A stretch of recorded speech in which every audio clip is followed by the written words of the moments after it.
7. aprila obeležujemo Svetovni dan zdravja, to je bilo tako rekoč en dan nazaj. In zakaj je gibanje vedno bolj pomembno, potrebno za slehernega izmed nas? Pozdravljeni. Gibanje je pač redna telesna dejavnost, je zelo pomembna za vzdrževanje zdravega življenjskega sloga. V današnjih časih imamo veliko sedečega dela, potem je bila tudi zdaj korona, kar je prineslo še do zmanjšanega gibanja in telesne dejavnosti. Zato je zelo pomembno, da z gibanjem nekako vzdržujemo in zdravje kot nek preventivni ukrep, lahko pa pač tudi uporabljamo samo gibanje tudi kot zdravilo. Samo gibanje v smislu preventive lahko zmanjšuje holesterol, povišan krvni tlak, povišan sladkor, preprečuje prekomerno telesno težo, debelost, zmanjšuje stres, anksioznost, povečuje tudi splošno dobro počutje, pa v smislu mogoče tudi fizioterapije, zmanjšuje mišično-skeletna obolenja. In vedno več je tudi revmatičnih obolenj, ne samo pri starejši populaciji, temveč tudi pri mlajši. Zato je gibanje še zato toliko bolj pomembno, dnevna telovadba, dnevno gibanje, hoja, tek, kolesarjenje. Tako.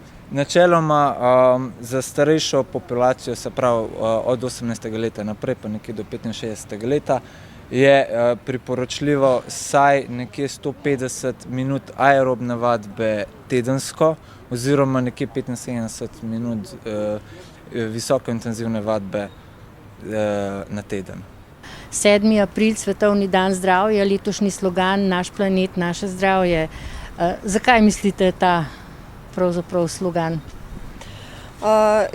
Zdaj tako je, če skrbimo za naše zdravje, a ne predvsem, kar se tiče vseh preventivnih pregledov pri ljudeh, pri otrocih, pri nosečnicah, pri ženskah, tako posledično nekako poskrbimo tudi za naš planet, za zmanjšano porabo raznega materiala, stroškov zdravil,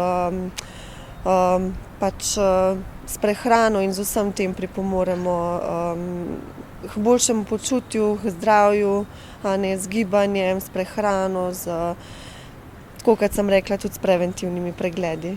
No, in ko se ženska pripravlja na porod, je za njo verjetno zelo pomembno, kako bo rodila, če je ona bolj fizično aktivna, da se veliko giba, da je športno aktivna. Tako je, Tako da tudi v nosečnostih glede tega pripravljamo, priporočamo približno 10 preventivnih pregledov nosečnic tekom nosečnosti.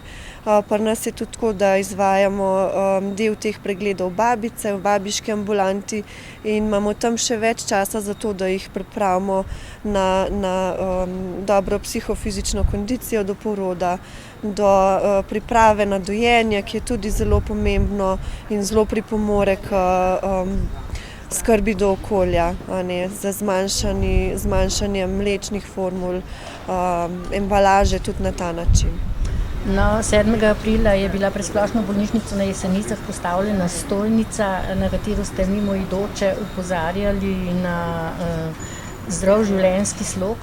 Tako je, naši dijaki, študenti zdravstvene fakultete na Jesenicah so se zelo potrudili, tako da so to stojnico postavili in osveščali mimoidoče in obiskovalce.